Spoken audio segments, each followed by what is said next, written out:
the first time that the Canadian Armed Forces will equip the entire Canadian Armed Forces with common heavy equipment. And we need it because the fleet is aging and the parts that are being used to repair these machines, manufacturers have stopped making them because it's so old.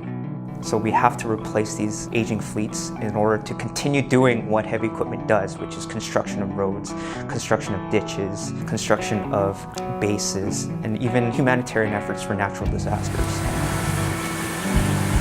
Right now, the heavy equipment fleet is a one-off buy locally by the regiments, the schools, and the like. So the actual vehicle itself is a different model in various parts of the country. So when an operator works at one location, he or she is used to operating that piece of equipment, but when it's placed in another piece of equipment, it takes some time to get used to it because it's something different. However, a common heavy equipment replacement project aims to equip the forces with the same excavator, whether it's in Edmonton or Gagetown. It is the same manufacturer that gives the same model of that excavator, for instance.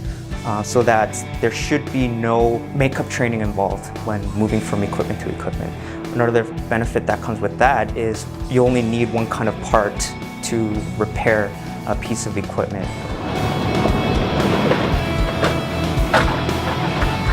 In terms of innovation for heavy equipment, it's down to the technologies that are used in manufacturing and operating the equipment. So for instance, manufacturers are looking into automatic blade up and blade down procedures. When people plan constructing, they can pinpoint locations through GPS and send that data into the heavy equipment so they know, the equipment knows when to start digging and when to stop digging so that the operator could have more autonomy when he or she works on the equipment.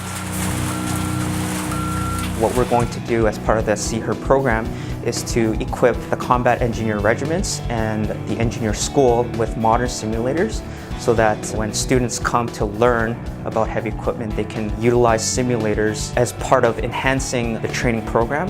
And once they are back in their unit lines, they can practice on the simulators, and that'll enable the operators to maintain their skills and also train newer aspiring heavy equipment operators before they actually go into the school and touch the equipment. The program is looking to deliver the first batch of equipment around 2022-2023 timeframe and looking to complete its deliveries 2 to 3 years after that.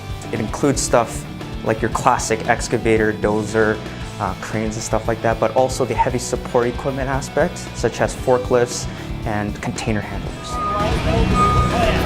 I'm a field engineer, so prior to coming here, I didn't have much knowledge on heavy equipment. I knew what they were capable of doing, but I didn't know the nitty-gritty details on each equipment and what they're capable of. This project was good for me in the sense that I am much more familiar with heavy equipment and the support that they can provide to the Canadian Armed Forces.